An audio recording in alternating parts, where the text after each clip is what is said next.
Pirsawan yang budiman yang kami hormati, pertama-tama marilah kita panjatkan Buddha dan bersyukur Allah Ta'ala.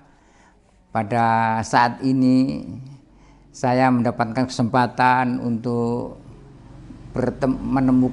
bertemu dengan seorang pakar dari Universitas Brawijaya, dosen Fakultas Pertanian yang namanya barangkali sudah banyak yang mengenal, yaitu Profesor Dr. Ika Rojatun Sastro Hidayat. Kita hanya ingin memperjelas makna daripada surat yang ke-97, surat Al-Qadr, surat kemuliaan, untuk mendapatkan penjelasan dari Bapak Profesor agar supaya apa yang terkandung dalam surat Al-Qadr itu bisa kita tahu maknanya dan kemudian menjalankan sesuai dengan perintahnya Allah SWT. Baiklah, akan saya bacakan teks daripada surat Al-Qadr tersebut. Baiklah, akan saya bacakan terjemahnya. Sesungguhnya kami telah menurunkan Al-Quran pada malam kemuliaan. Dan tahukah kamu apakah malam kemuliaan itu? Malam kemuliaan itu lebih baik dari 1000 bulan. Pada malam itu turun malaikat-malaikat dan malaikat Jibril dengan izin Tuhannya untuk mengatur segala urusan. Malam itu penuh kesejahteraan sampai terbit fajar. Pak Prof, mohon maaf saya ingin sedikit memperoleh penjelasan dari Bapak. Apa sebenarnya makna yang sesungguhnya dari surat Al-Qadr tersebut?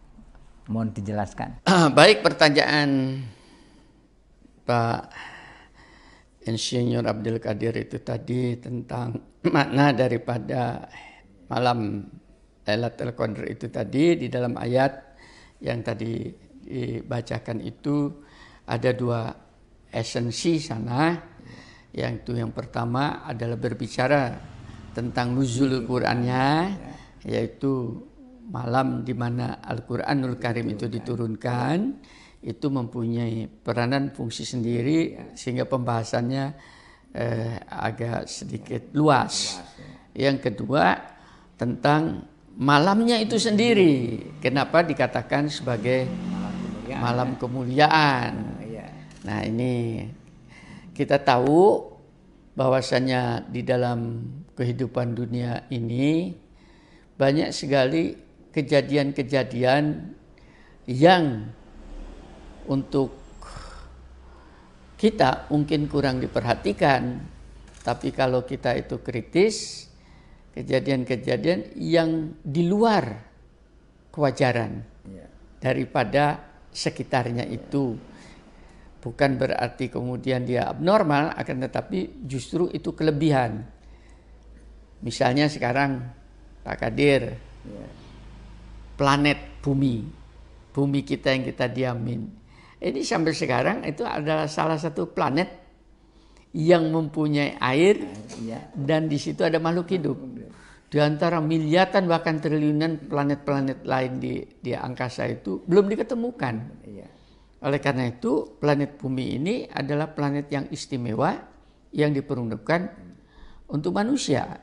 Ya, bukan beritanya, itu sebuah historis, memang eksplorasi sudah ada. Sampai detik ini kan masih dicari. Apakah ada kehidupan sampai belum diketemukan. Itu. Pokoknya indikatornya kan air. Begitu ada air, makanya kalau di situ diketemukan es yang eksplorasi ke Mars dan walau alam. Ya, bahkan banyak planet-planet yang sudah punah. Yang tidak layak untuk ditempati apalagi oleh makhluk namanya manusia.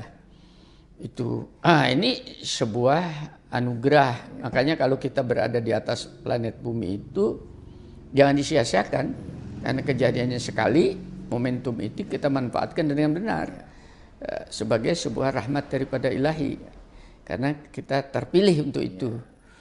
Kemudian yang lain, misalnya diri kita sendiri sebagai manusia adalah makhluk yang mulia.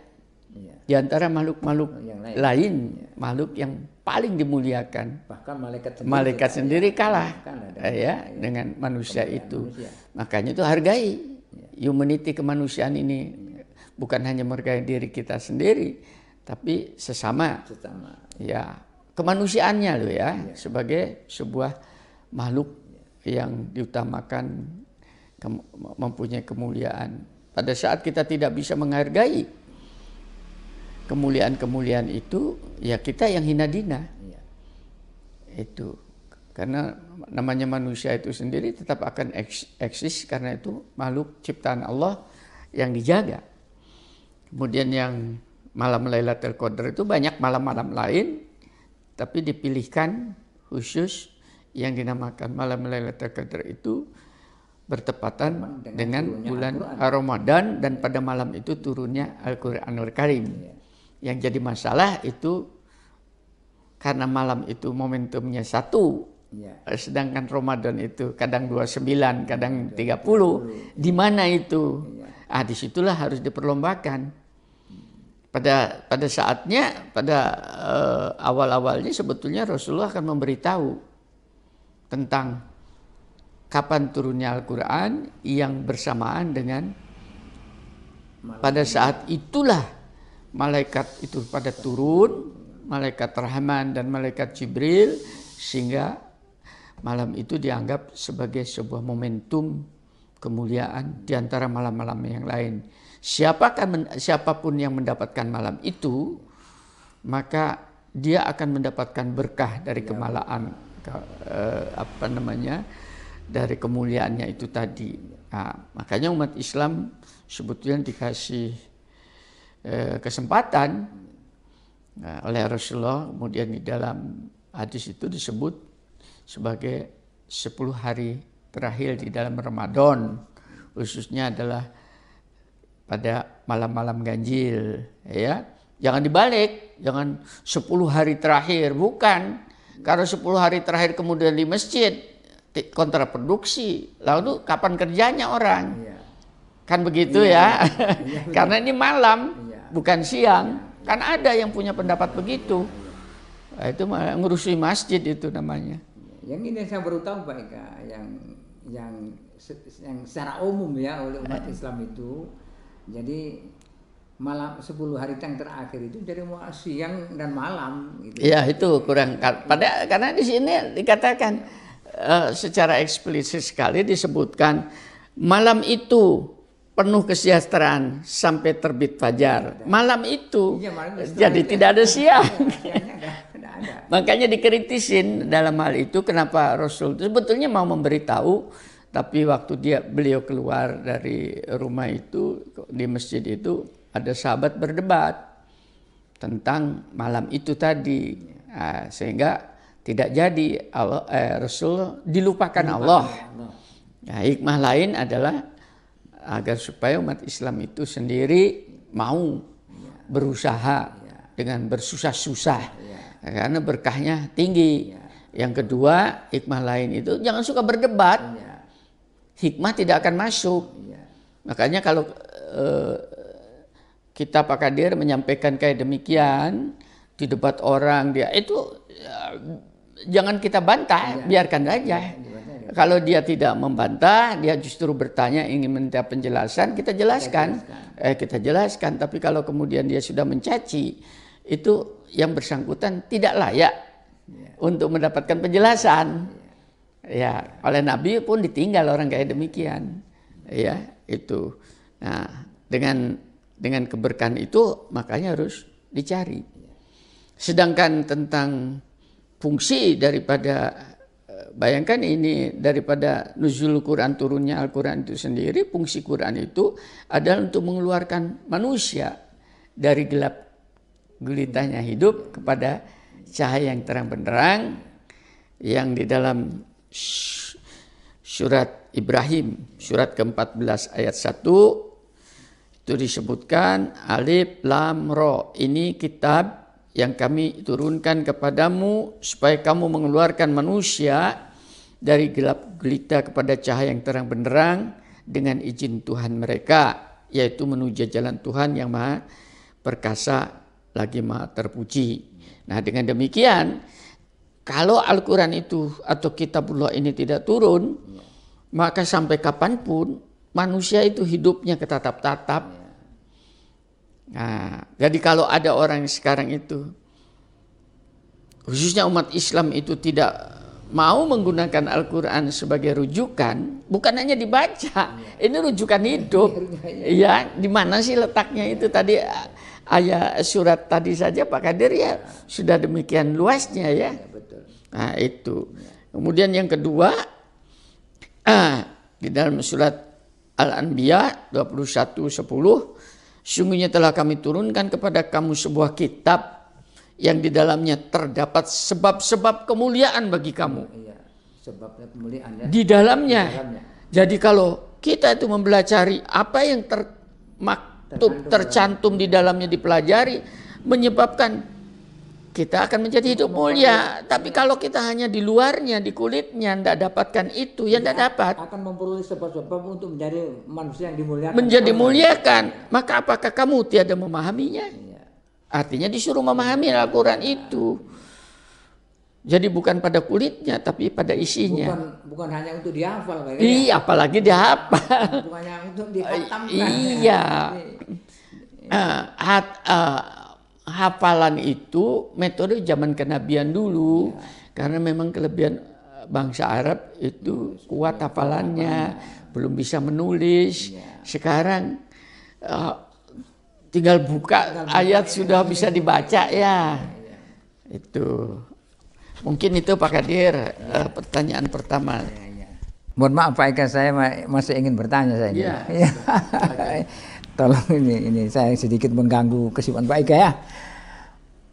Yang kedua Pak Eka, mengapa umat Islam dianjurkan untuk mengejar malam tersebut? Padahal bila dilihat dari konteksnya, peristiwa tadi telah lewat pada zaman Rasulullah dulu kan gitu Pak Eka ya, secara berangsur-angsur selama 23 tahun baru tuntas itu loh. Kok sekarang diturunkan kembali? Itu Al-Quran yang mana? Tolong dijelaskan Pak Eka. Tolong dijelaskan. Terima kasih. Jadi Pak Kadir itu mungkin sedikit tertarik dengan momentum ini kan sudah lewat. Iya. Ya, kejadian nuzul Qur'annya itu. Betul. Tapi kenapa kita disuruh mencari? Betul. Qur'annya, makanya tadi saya dari awal sudah berbicara. Ada dua peristiwa di situ. Ada dua eksistensi. Yang pertama adalah tentang nuzul Quran. Nuzul Quran sudah lewat. Sudah lewat. Kita tidak berbicara, hanya tinggal kita melaksanakan. Nah, yang kedua adalah berbicara tentang malamnya itu. Malam kemuliaan itu tidak pernah lewat. Karena apa? Karena kejadiannya berulang-ulang. Setiap tahun sekali. Iya, karena akan selalu di dalam prinsip daripada alam raya ini kan mengikuti siklus daur. Iya, seperti siang dan malam selalu terulang. Itu tidak akan pernah berhenti. Bahkan alam dunia juga ada dunia, ada akhirat. Itu sebuah siklus. Nah, siklus daripada keberkahan malam kemuliaan itu tadi diberikan oleh Allah. Khusus adalah pada bulan Ramadan. Oleh karena itu, bagi setiap muslim yang betul-betul mengimanin kitab sucinya dan teladan kenabiannya itu tadi, maka bulan Ramadan itu bukan beban. Karena pada saat itu harus puasa.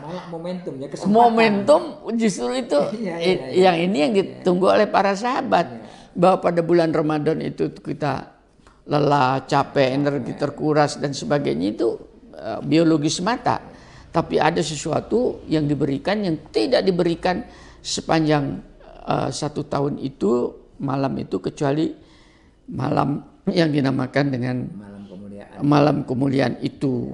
Karena namanya siklus, sholat juga kan siklus, ya, puasa siklus. Nah itu ya, mungkin yang perlu diperdalam di sini keberkahannya di mana sih? Itu. Ini bukan main. Sebetulnya malam-malam seperti itu Al-Quran memberikan sebuah informasi. Ya, kalau setiap ini itu perintahnya daripada Allah, itu bukan perintah sebetulnya. Saya tidak mengatakan perintah, akan tetapi harapan. Iya, harapan itu dari sisi kita, harapannya untuk mendapatkan berkat itu. Hanya pada malam hari kita itu mendekati diri kepada ilahi. Ya, kenapa pada saat itu? Itulah jarang yang terdekat secara kerohanian antara ilahi dan makhluknya. Qurannya begitu. Mereka renggang lambung mereka dari tempat tidur. Bahkan di dalam suatu hadis, saya bacakan sedikit Pak Kadir ya. Dari Jabir, ia berkata, saya mendengar Nabi Rasulullah bersabda, sesungguhnya di waktu malam terdapat suatu saat, tidaklah seorang manusia mendapati saat itu, lalu ia memohon kebaikan kepada Allah Azza wa Jalla, baik kebaikan dunia maupun akhirat, kecuali Allah memperkenankannya. Jadi momentum itu, minta apapun pasti hal itu terjadi pada setiap malam. Ya, ini bisa dibaca di dalam Sahih Muslim. Ya, itu setiap malam. Nah, ini yang kemudian di dalam praktek sehari-hari kemudian digunakannya yang dinamakan dengan Qiyamul Lail. Ya, oleh sholat tahajud ya, Qiyamul Lail itu ayatnya jelas juga malam itu. Tapi khusus untuk malam kemuliaan itu tadi berlipat ganda, berkali-kali daripada malam-malam biasanya. Karena tadi dia disebut sebagai 1000 bulan. Yang kalau mungkin dikalkulasi 1000 bulan itu, kalau kita ukur 1000 dibagi 12 berarti ada 88,33 tahun. Paham ya? Ini mungkin jadi ada 88 tahun, 3 bulan gitu ya. Itu ya, itu kalau dikonversikan, manusia itu akil balik mungkin sekitar usia 13 tahun. Laki-laki kan gitu ya.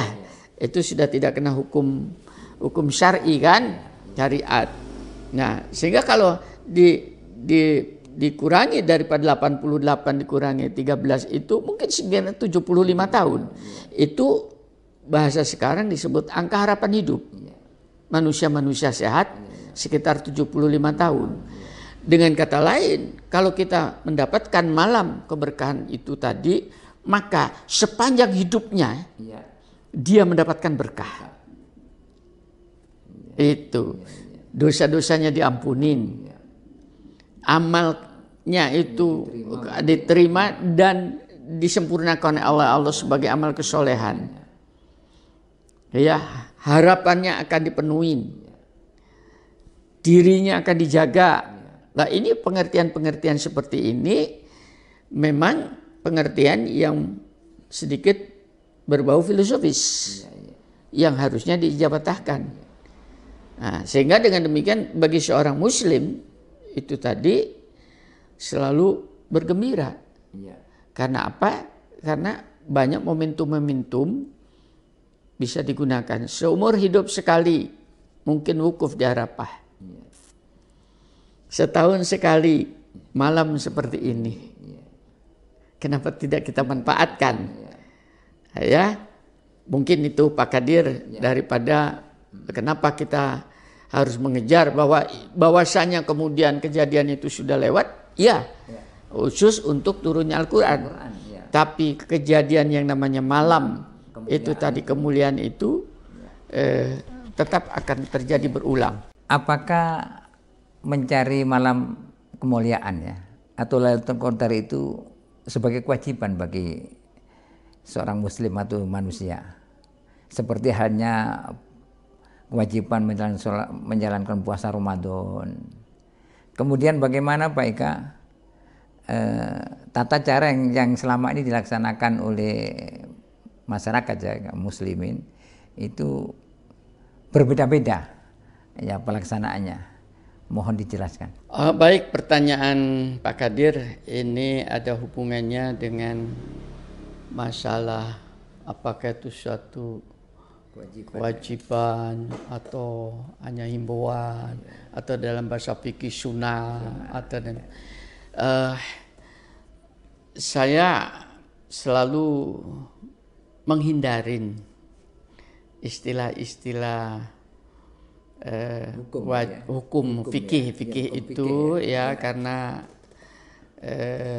untuk saya wajib, sunnah, mubah dan sebagainya itu pendapat sekian ratus tahun setelah kenabian. Tapi saya lebih banyak kepada hakikat daripada setiap kejadian itu untuk bisa dimaknai. Nah, tadi yang disebut dengan malam Lailatul Qadar itu kalau secara syariat memang sudah ada contohnya, tadi sudah diterangkan ya. Sehingga pada saat kita melakukan perbuatan itu kita atas dasar syariat, dasar utamanya itu kan. Karena kita dilarang melakukan sebuah perbuatan dalam masalah-masalah ritual atau keagamaan yang tidak ada contoh kenabian yang dikenal dengan bid'ah itu tadi ya, dan bid'ah dalam masalah-masalah ritual itu menjadi dolalah dan yang menjadi batil dolim dan itu akan masuk kepada jahanam. Itu bahasa fikih loh ya. Saya mengikutin saja, bukan bahasa saya. Nah, saya ikutin sebagai sebuah referensi. Karena di dalam sains sendiri ada standar-standar tertentu. Nah, dalam bahasa ini juga saya ikutin. Nah, jadi pada saat kita mengikuti itu tadi, insya Allah secara syariat itu tadi memang dicontohkan oleh Rasul. Nah, percontohannya itu sendiri adalah sangat fleksibel. Contoh-contoh misalnya Rasul pada malam itu juga selalu membangunkan istrinya, ya memerintahkan istrinya agar supaya melakukan pencarian yang dinamakan dengan iktikaf. Pada dasarnya iktikaf itu adalah menahan diri, berdiam diri untuk melakukan sebuah perenungan ya. Nah, karena contoh kenabian itu ada di dalam masjid ya kita ikutin. Mesti ada hikmah lain di situ karena konteksnya rumah ibadah itu kalau di dalam ayat itu disebutkan jangan engkau rusak tempat-tempat ibadah di mana di situ disebut nama Tuhan, kan begitu ya. Nah, sehingga ada konteksnya ke sana. Nah, kita ikuti saja Pak Kadir ya. Bahwa itu adalah di masjid terserah apa musola atau terserah ya. Pada prinsipnya adalah tempat yang secara umum biasa digunakan untuk beribadah ya. Itu dulu yang pertama. Nah, pada 10 hari terakhir itu tadi. Waktunya kapan? Yang namanya malam, ya terserah. Ya, terserah. Nah, tapi kalau kita tarik garis kepada ayat lain, itu dikatakan bahwasanya 1/3 malam, 2/3 malam, itu atau separuh malam, dan berarti konteksnya adalah malam hampir menjelang kepada subuh kan begitu ya. Dalam ini akan sahur. Nah itu silahkan dilakukan. Yang jadi masalah adalah selama kita di dalam melakukan itikaf, dalam bahasa mungkin bahasa asing dinamakan dengan kontemplasi, ya, perenungan. Tuh, orang lain mungkin meditasi, atau agama lain meditasi dan sebagainya, itu sejenis lah seperti itu ya. Nah, pada dasarnya adalah melakukan sebuah perenungan.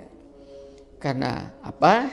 Ini Pak Kadir, pada diri kita itu ada sebuah jauhar keberadaan yang dinamakan rohani kita, ya. Itu yang selama kita hidup sehari-hari tidak pernah kita dialog. Siapa dia? Ya, rohani kita. Kalau dalam bahasa kita betulnya Kadir itu siapa sih? Ika Rojatun ini siapa? Nah, makanya di dalam hadis disebutkan barang siapa mengenal dirinya maka dia akan mengenal Tuhannya, kan begitu. Itu bisa diteruskan. Barang siapa mengenal Tuhannya, maka dia akan merasa dirinya bodoh. Ya, itu bisa diteruskan, tapi itu bahasa tasawuf ya. Nah, dengan demikian, pada saat kita melakukan perenungan-perenungan seperti itu tadi, ya bukan kemudian beramai-ramai. Apalagi kemudian pada waktu malam-malam itu kita membaca, misalnya membaca Quran dengan suara yang keras di dalam masjid, itu kan mengganggu yang lain. Itu bukan berarti tidak boleh baca, silakan baca Quran, tapi dalam batinnya, dalam hatinya silakan.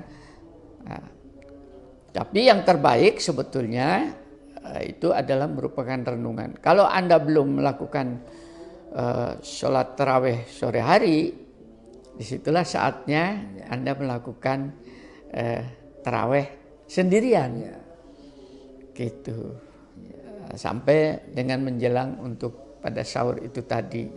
Nah, apa yang dia akan direnungkan itu macam-macam dalam perenungan itu. Itu adalah tempat untuk kita beraudiensi dengan ilahi tentang seluruh macam problematik kehidupan kita, apa yang sudah kita lakukan. Jadi istilahnya itu untuk melakukan mengaudit internal, auditing terhadap diri kita sendiri, daripada kekurangan kita, ya, daripada kelemahan kita, daripada problematik hidup kita. Itu perenungan-perenungan yang menggunakan mempertajam mata batin, karena digunakan Pak Kadir ini tadi untuk membangunkan panca indera yang lebih tajam daripada panca indera jasmaniah.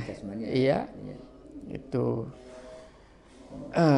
makanya disebutkan wajat yang maha mengetahui tentang isi rongga dadaku ini, ya. Gitu, keluarkanlah aku dari gelap gulitanya hidup kepada cahaya yang terang benderang. Itu saatnya untuk meminta di situ. Nah, ini sering sekali jarang dilakukan oleh orang karena dianggapnya ini sebuah yang berbau kebatinan. Padahal kita itu hidup adalah yang batin, yang dohir dan batin. Yang dohir itu jasmani, yang batin ini kita tidak pernah diasah. Ya maaf pirsawan kalau saya ngomong tentang kebatinan, bukan berarti saya mengikuti suatu paham, bukan begitu. Ya, nggak, ini tidak pernah diasah sehingga panca indera kita yang namanya basiroh itu tidak tajam, tidak peka, sehingga kita selalu bingung. Ya, selalu bingung di dalam kehidupan. Nah, kesempatan ini saatnya dan akan dikasih kemudahan oleh Allah. Bagaimana bentuknya kemudahan? Walau alam. Itu urusannya Tuhan. Ya, beberapa yang lalu Pak Kadir ada orang bertanya pada saya, Pak Ika, saya begitu banyak sekali problem dan saya tidak sanggup untuk mengatasi. rasanya saya sudah berada di dalam titik nadir, titik yang terbawah. Ya, itu bagaimana solusi ini? Ya saya yang memberikan jalan, karena pada dasarnya solusinya ada pada dirinya, bukan pada saya.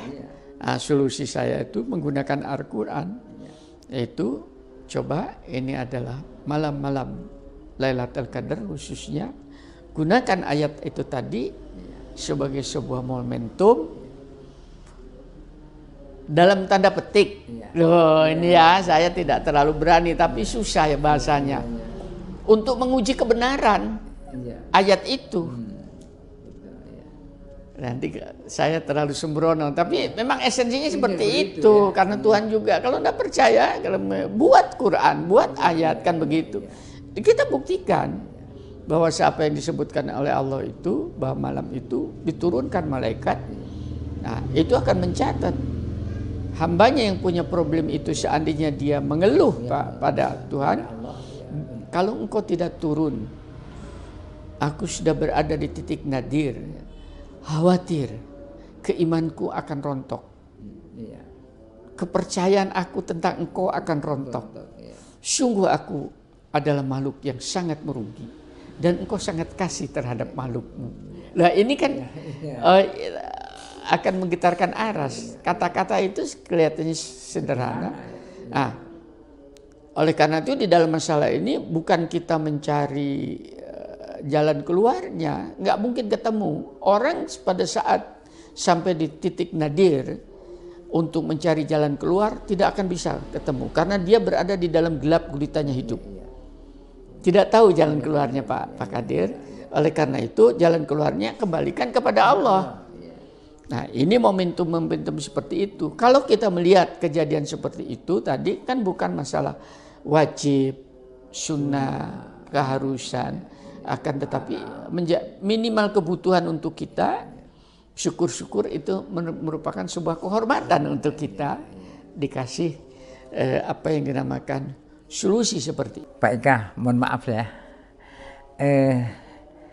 Jika Allah menurunkan Al-Quran ya pada malam kemuliaan itu Pak Ika ya, itu di Indonesia pada malam itu ya, Allah berkenan menurunkan Al-Quran pada satu malam di Indonesia. Kemudian bagaimana Pak Ika di Amerika misalnya, karena bumi ini bulat. Di Amerika kan sudah siang hari. Ya. Ini bagaimana nih? Tolong dijelaskan. Jadi maksudnya Pak Kadir, momen yang dinamakan Lailatul Qadar itu kan malam. Kalau kebetulan itu malam itu adalah di Indonesia, bagaimana dengan orang Amerika yang pada saat itu adalah siang hari? Tadi sudah saya nyatakan bahwasanya karena bumi itu bulat kan gitu ya. Kalau kita pengertian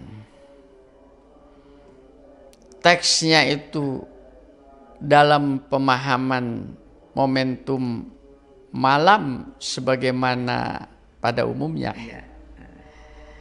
maka yang siang hari tidak dapat. Ya pasti kalau teksnya seperti itu. Ya, tapi kalau kita malam dalam pengertian itu adalah bumi sebagai sebuah planet yang diberkahi, maka tidak peduli apa siang atau malam, karena malaikatnya itu turun adalah ke bumi ini. Nah bukan itu Indonesia, tapi ke bumi ke bumi ini. Jadi karena itulah apa namanya keberkahannya di situ. Karena kalau kita itu kan konteksnya kepada syariat ya, siang di sini di sana malam kan, sama kan kita puasa juga. Kita mungkin berpuasanya 12 jam ya. Tapi di Eropa bisa 18 jam. Kalau lihat kayak begini, lalu di mana letak keadilannya kan begitu ya, ada yang lebih lama dan sebagainya. Ya itu letak keadilannya itu, ketidaksamaannya itu. Karena di situ ada yang dinamakan daya adaptasi manusia. Iya, daya adaptasi karena bagian daripada sebuah unity, kesatuan. Bumi itu dilihat sebagai, tadi dari awal saya sudah mengatakan, tidak ada planet yang mendapatkan begitu kemuliaan, keberkahan sampai detik ini dikatakan manusia kecuali bumi. Di situ diturunkannya para nabi dan di situ diturunkannya para malaikat. Ya, berarti betul-betul keberkahan. Jadi kita tidak perlu terjebak kepada masalah itu. Mungkin saja pada saat malam itu di sini kita mendapatkan, malam hari yang lain orang Amerika yang mendapatkan. Tetapi kan mendapatkan di sini satu malam sama dengan seumur hidup. Mendapatkan di Amerika satu malam sama dengan seumur hidup. Karena 88,33 tahun tadi itu lebih baik dari 1000 bulan. Konversinya ke situ. Nah, sehingga dengan demikian tidak keadilannya, semua adil. Tergantung kita mau mengejar atau tidak. Memang secara saintifik sampai sekarang belum pernah ada semacam riset. Karena ini menyangkut masalah keyakinan, ya, karena yang namanya variabel-variabel yang mau diukur untuk menunjukkan signifikansi antara orang yang mendapatkan Lailatul Qadar dan tidak itu sulit. Apa variabelnya mau diukur? Apa indikatornya? Bagaimana parameternya untuk bisa mengukur itu? Nggak ada, ya, karena ini ada menyangkut masalah-masalah keyakinan yang susah sekali untuk didekatin, ya. Dengan kata lain, hal yang demikian ini yang dinamakan kontemplasi ini sudah ada sejak manusia ini ada.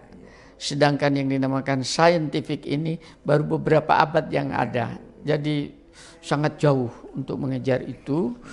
Tapi kita bisa melihat dalam kenyataan kejadian sehari-hari justru manusia itu menjadi beradab karena munculnya manusia-manusia kritis, manusia terbersihkan hatinya, terbersihkan rongga dadanya, tersucikan daripada dosa-dosanya, adalah orang-orang yang banyak melakukan kontemplasi dan banyak merenung kepada ilahi, bahwa dia punya kelemahan sehingga mendapatkan bimbingan. Maka muncullah orang-orang besar, ya, orang-orang besar yang kemudian kita semua mendapatkan berkahnya, bermanfaat untuk orang lain, bukan untuk yang bersangkutannya saja, karena hasil daripada perenungannya itu akan menjadi pola tindak di dalam masyarakatnya.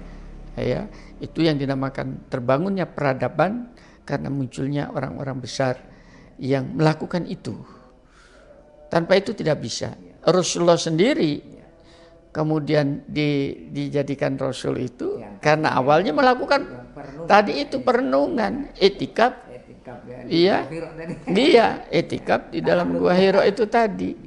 Iya, sama dengan Musa alaihissalam juga. Pada dasarnya etikaf, dia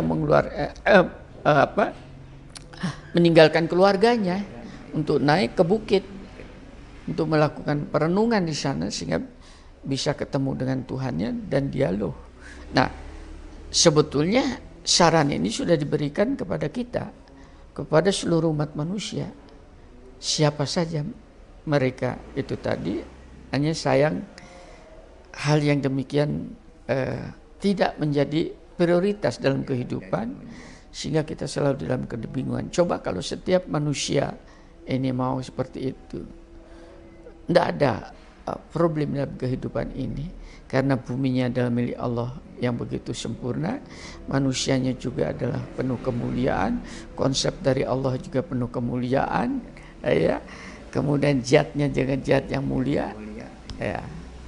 Mungkin itu Pak Kadir. Terima kasih Pak Ika ya, apa yang Bapak sampaikan kepada kami, dan sekarang sudah cukup jelas ya, dan mudah-mudahan apa yang Pak Ika sampaikan kepada saya ini menjadi bermanfaat bagi saya dan bagi umat Islam pada umumnya Pak Ika. Barangkali ini pertemuan yang berbahagia yang bisa kami peroleh dari Pak Prof Ika sudah jelas, dan mudah-mudahan apa yang disampaikan oleh beliau ini memberikan semacam